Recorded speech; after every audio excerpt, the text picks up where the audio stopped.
आज देश में परिस्थिति ये है कि देश पर राज करने वाले भाजपा के नेताओं के मन में इतना अहंकार आ गया है कि ये बातें भूल चुके हैं। वही प्रधानमंत्री जो अपने आप को भूमिपुत्र कहते थे, आज करोड़ों के काफिले में चल रहे हैं। प्रधानमंत्री जी के मित्र बड़े उद्योगपति अडानी जी ने क्या किया? जो सेब को उगाते हैं, जो सेब की पेटियां हैं, उनको बेचने के लिए जब किसान गए तो उन्होंने दाम घटा दिए, खरीदने का दाम घटा दिया। जिनको अपने घर बनाने पड़े क्योंकि इतनी बर्बादी हुई, घर पे घर गिर गए, जिनको अपना घर बनाना था, सीमेंट खरीदने गए, अडानी जी ने सीमेंट का दाम ऊपर कर दिया है, बढ़ा दिया है।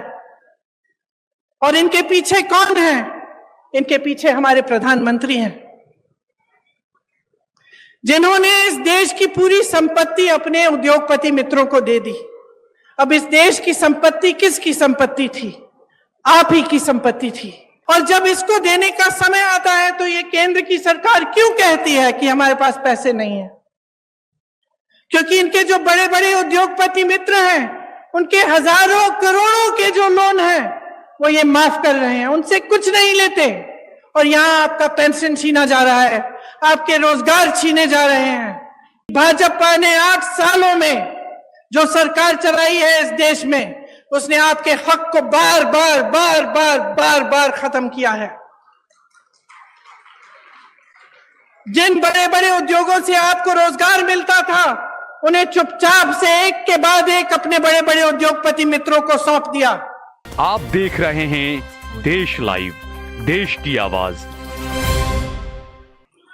आज देश में परिस्थिति ये है कि देश पर राज करने वाले भाजपा के नेताओं के मन में इतना अहंकार आ गया है कि ये बातें भूल चुके हैं। वही प्रधानमंत्री जो अपने आप को भूमिपुत्र कहते थे, आज करोड़ों के काफिले में चल रहे हैं। अगर आप महंगाई से जूझ रहे थे, महंगाई राहत कैंप से पहले, अगर आपके जीवन में अत्यंत मुश्किलें थी, तो ये किस लिए थी? कभी आपने ये सवाल उठाया है कि इतनी महंगाई क्यों? हमें जब रोजी रोटी के लिए कमाने जाना पड़ता है, हमें थोड़े से पैसे मिलते हैं।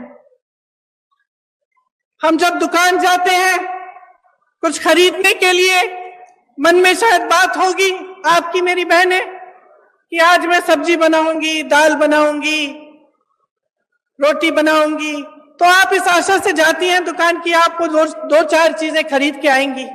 लेकिन हमेशा आप वापस आ जाती थी आधी चीजें लेकर। गैस का सिलेंडर आज देश भर में 1000 रुपए का है। कौन खरीद सकता है? क्या आप खरीद सकती हैं? यहां पर राजस्थान की सरकार ने आपको 500 में क्यों दिया है सिलेंडर?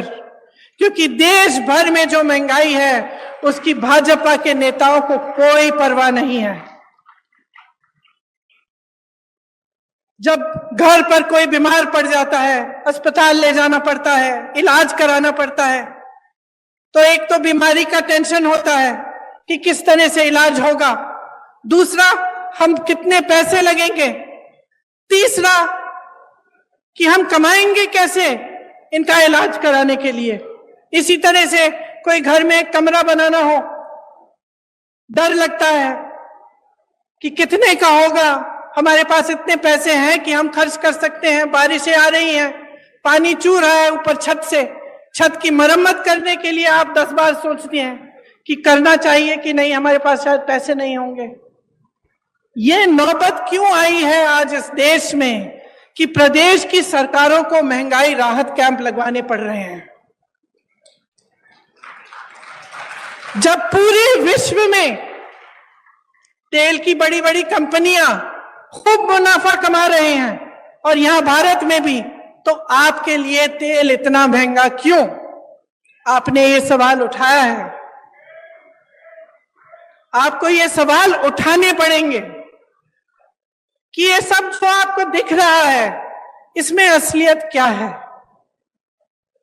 आपने देखा होगा हिमाचल प्रदेश में खूब बारिश आई, बारिश की वजह से टीवी पे आपने देखा होगा इतने सारे लोगों के घर गिर गए, खूब भारी नुकसान हुआ, जनता ने झेला ये नुकसान।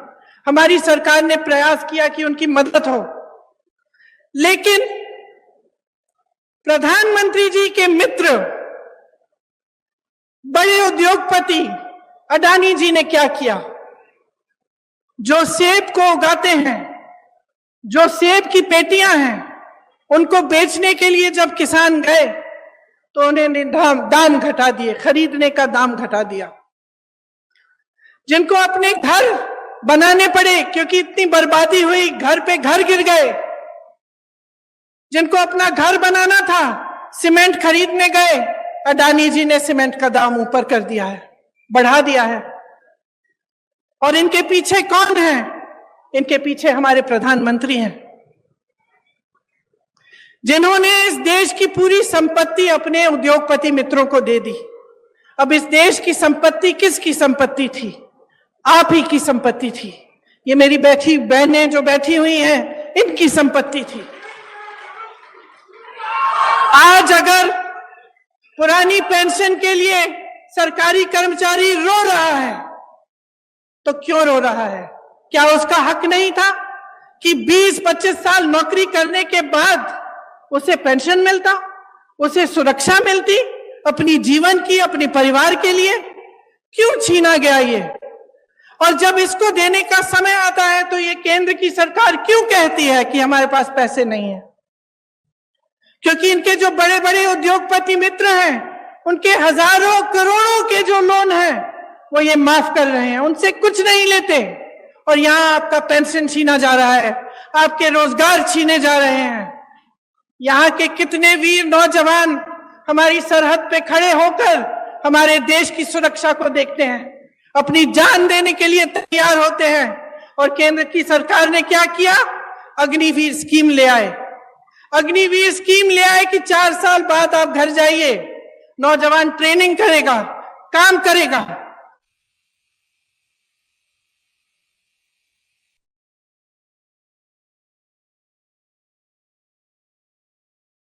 चाहिए था केंद्र सरकार को, वह भी नहीं किया।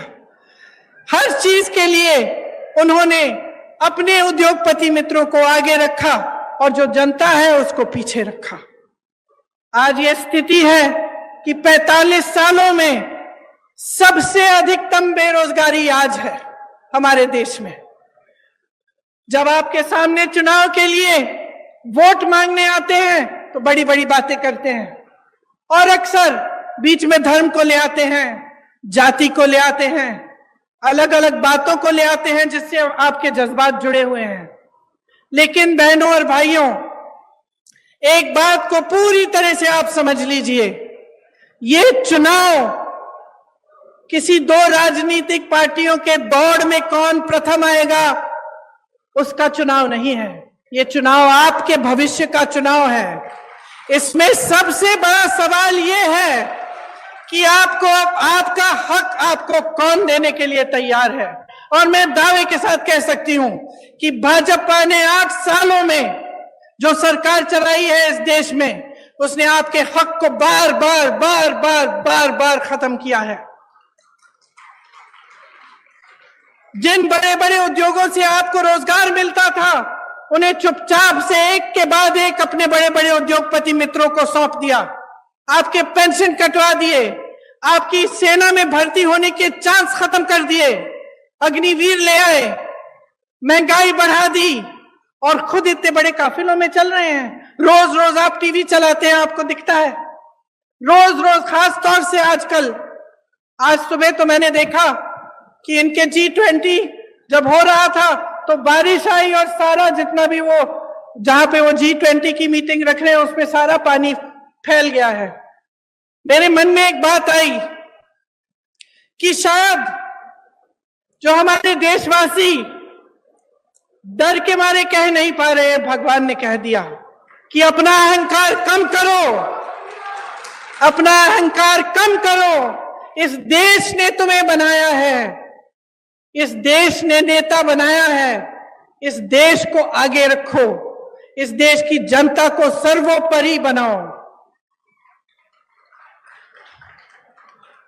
जब ये अपने धनवान मित्रों को सरकार की सारी कंपनियां सौंप देते हैं तो नुकसान कौन उठाता है? जब ये बड़े बड़े खर्चे करते हैं तो नुकसान कौन उठाता है? सबसे ज्यादा नुकसान मेरी बहनें उठाती हैं, क्योंकि जो पैसे आपकी भलाई के लिए आपके पास आने चाहिए वो नहीं आते। आपने देखा होगा कि राजस्थान की सरकार ने आपके लिए कितनी स्कीम निकाली है। पुराना पेंशन आज आपको राजस्थान में मिल रहा है, तो इसका मतलब है कि ये मुमकिन है ना, ये मुमकिन है इसलिए हो रहा है।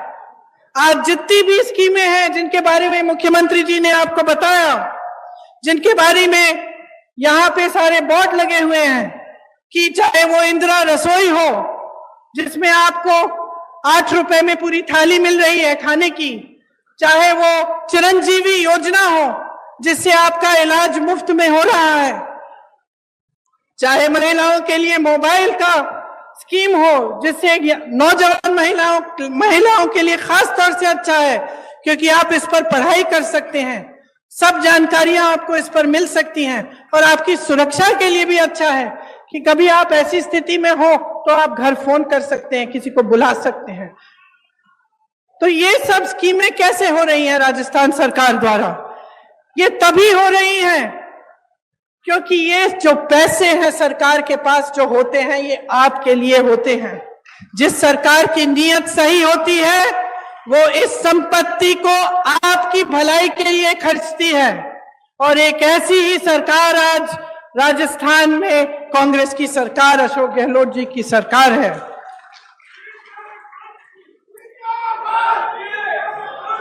मोदी सरकार ने पेट्रोल डीजल पर टैक्स लगाकर, आपको मालूम है, जनता से 32 लाख करोड़ रुपए खींचे हैं, और उन रुपयों का मनमाने के हिस्से खर्च करते हैं। ऐसे बड़ी बड़ी महफिलों में, अपनी बड़ी बड़ी कारवाओं में, तो आपके लिए फिर क्या बचता है? इनका ध्यान सिर्फ सत्ता को पकड़ के रखने में रहता है। आपने देखा होगा कि कितनी सरकारें इन्होंने ऐसे ही गिरा दी, किसी को पैसे खिला के, किसी को धमका के, किसी को डरा के। जब सरकार का ध्यान सिर्फ सत्ता में रहने के लिए रहता है, जब उनकी पूरे जितने भी उनके प्रयास हैं इसी में रहते हैं कि हम किस तरह से इस कुर्सी पे बैठे रहें, तो वो आपकी भलाई नहीं देखते, आपको भूल जाते हैं। उनके लिए आपकी जो समस्याएं हैं, आपकी जरूरतें हैं, वो महत्वपूर्ण नहीं रहती। और ऐसी ही सरकार आज केंद्र में चल रही है। इस सरकार में धनवान का जय जयकार है, सिर्फ धनवान का जय जयकार है, और जो आपकी जरूरतें हैं, आपकी समस्याएं हैं, उनको हल करने का कोई नामो निशान नहीं है। इसीलिए इतना बोझ प्रदेश की सरकारों पर पड़ रहा है कि हर चीज के लिए आपके लिए राहत दिलवाने के लिए, आपकी मदद के लिए, आपकी सहायता के लिए इनको करना पड़ रहा है, और ये सही भी है। और जैसे मैंने कहा कि कांग्रेस के जितने भी नेता हैं जो उपस्थित हैं इस मंच पर, वो सब आप ही के लिए प्रयास करना चाहते हैं। वो चाहते हैं कि आपको आपका हक मिले और हर तरह से आपके लिए काम हो। देवनारायण जी की श्रद्धा, डिग्गी कल्याण जी के विचार, धन्ना भगत जी का मिसाल, इन्हीं पर कांग्रेस काम कर रही है। केंद्र द्वारा जो बढ़ती महंगाई का सामना करने के लिए राजस्थान कांग्रेस सरकार ने आपकी मदद की, उसका पूरा प्रयास दिन रात होता है। देश में सबसे बड़ा स्वास्थ्य बीमा का कार्यक्रम राजस्थान में है। ग्रामीण क्षेत्र के लिए 1000 इंदिरा रसोई आज से शुरू हुई हैं। वहीं Indira Gandhi gas cylinder scheme में आपको गैस सिलेंडर 500 रुपए का मिल रहा है। साथ साथ मेरी बहनों के लिए इंदिरा गांधी स्मार्टफोन की जो योजना है, जिसका मैंने जिक्र किया, इससे आपको सुविधा होगी। कांग्रेस की सरकार की नीतियों के चलते 1 करोड़ से ऊपर उपभोक्ताओं का बिजली बिल शून्य आया है। अभी मैं कुछ लोगों से मिली थी, किसान थे, बहुत खुश थे कि अब बिजली बिल कम से कम जब शून्य पे आ रही है तो उनकी कुछ कमाई हो रही है। बहुत दिनों से कमा ही नहीं पा रहे थे क्योंकि केंद्र सरकार की नीतियों के चलते बहुत ज्यादा महंगाई का बोझ आप पर है। जो अन्नपूर्णा फूड पैकेट हैं, उनके माध्यम से आपको गेहूं, दाल, चीनी, तेल और नमक और मसाले मिल रहे हैं। देखिए, जब इस देश को बनाया, इसकी आजादी की लड़ाई लड़ी, जब इसको बुलंद किया, तो सिर्फ एक इंसान ने नहीं किया, चाहे वो महात्मा गांधी ना हो, लेकिन अकेले ये काम उन्होंने नहीं किया। ये काम उन्होंने आप सबके साथ, आपके पूर्वजों के साथ मिलजुल कर किया। इस देश को आजादी दिलवाने वाली जनता थी। इस देश को बुलंद बनाने के लिए भी जनता खड़ी है। जब हमारा देश आगे बढ़ता है तो ये काम जनता का काम होता है, सिर्फ एक जने का नहीं। लेकिन आज जो परंपरा हमारे सामने एक नई परंपरा चल रही है, उसमें ऐसे लगता है कि सिर्फ एक नेता, हमारे प्रधानमंत्री जी सारी चीजें कर रहे हैं। तो अब जनता, आप समझदार हैं मेरी बहनों और भाइयों, आप में विवेक है, हर रोज आप अपनी समस्याओं का सामना कर रहे हैं, तो इस बार एकदम सोच समझ के अपना वोट दीजिए।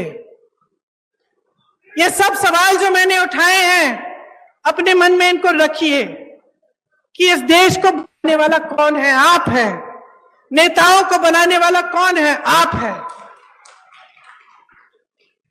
तो जब आप अपनी सरकार चुनने जाएंगे तो आप पूछिए उनसे, भाजपा के नेताओं से पूछिए कि राजस्थान की वीर धरा से कितने रोजगार दिए उन्होंने।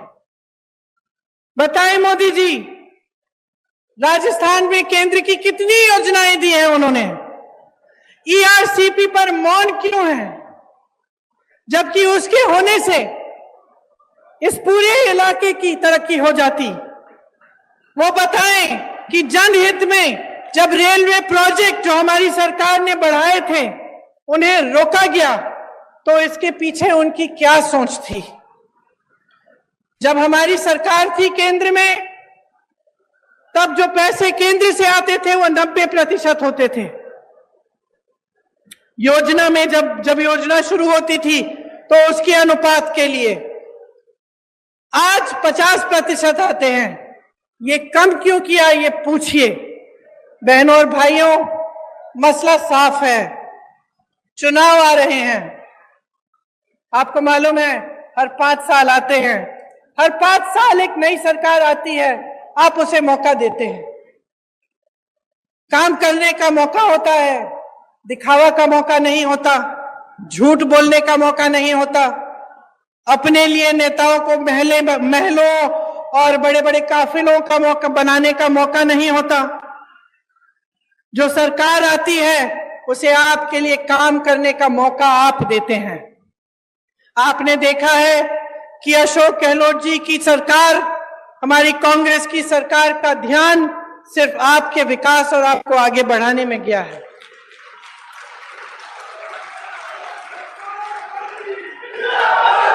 आप अपने अनुभव से ही देखिए कि भाजपा की सरकार, उनकी नीतियां सिर्फ अमीरों को आगे बढ़ाने के लिए हैं, गरीबों को, मिडिल क्लास के लिए कुछ नहीं है इनकी नीतियों में।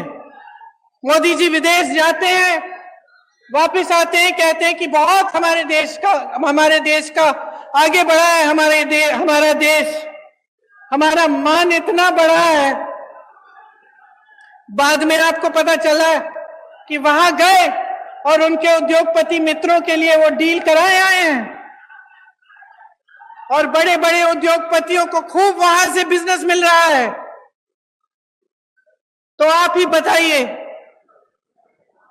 कि आपको ऐसी सरकार चाहिए जो सिर्फ गिने चुने अमीर लोगों को आगे बढ़ाए, कि आपको एक ऐसी सरकार चाहिए जो आपके लिए महंगाई के राहत कैंप लगाए, जो आपके लिए इंदिरा रसोई जैसी योजना लाए, जो महिलाओं को मोबाइल फोन दिलवाए, जो किसानों को आगे बढ़ाने के लिए, उनकी कमाई को बढ़ाने के लिए बिजली के बिल माफ करें, उनके कर्ज माफ करें। यह निर्णय आपको लेना पड़ेगा और ये एक बहुत बड़ा निर्णय है, इसको हल्के में मत लीजिए। जैसे ही भाजपा की सरकार राजस्थान में वापस आएगी, आप देखिए ये सारी स्कीम बंद हो जाएंगी। जितनी भी अच्छे काम कांग्रेस की सरकार ने किए हैं वो सब रुक जाएंगे। इसीलिए ये चुनाव जब आएगा, अगर आप अपने विवेक को इस्तेमाल करके सोच समझ के वोट नहीं देंगे तो आप अपना ही नुकसान करने जा रहे हैं। मैं यहां मंच पे खड़े होकर आपको कहना चाहती हूं कि ये देश आपका है, प्रदेश आपका है। जैसे मैंने शुरू में कहा, दुनिया भर से लोग आपके प्रदेश में आते हैं। आपकी वीरता अपार है, आपका संघर्ष अपार है। आप जानते हैं कि इस देश में जो नेता आते हैं वो दो तरह के होते हैं, क्योंकि आपका अनुभव अपार है। आप शुरू से देखते आ रहे हैं कि कैसी सरकारें आपके प्रदेश में चलते हैं, कैसे नेता होते हैं। दो तरह के नेता होते हैं बहनों और भाइयों। एक जिसका धर्म सेवा होता है, जो समझता है कि जनता ही सर्वोपरि है, और दूसरा जिसके मन में लालच, अहंकार और महत्वाकांक्षा होती है। इसीलिए आज इस मंच पर खड़े होकर मैं आपसे आग्रह करती हूं कि आप ऐसे नेता चुनिए जिनके मन में अहंकार नहीं, आपके लिए श्रद्धा हो। आप ऐसे नेता चुनिए जो आपको भूलकर आपकी मुश्किलों को बढ़ाने का काम ना करे, लेकिन आपको हर रोज सुबह याद करे और आपकी मुश्किलों को कम करने का काम करे। आप एक ऐसी सरकार चुनिए जैसी कांग्रेस की सरकार 5 सालों के लिए राजस्थान में रही है, जो आपके लिए, आपकी राहत के लिए, आपकी सहायता के लिए दिन रात एक करे। आपको बहुत बहुत धन्यवाद। इतनी गर्मी में आपने बहुत ध्यान से मेरी बातें सुनी। आशा है कि आपके मन में ये बातें रहेंगी और आप चुनाव के समय इन्हें याद रखेंगी और कांग्रेस पार्टी को विजयी बनाएंगे। बहुत बहुत धन्यवाद। जय हिंद।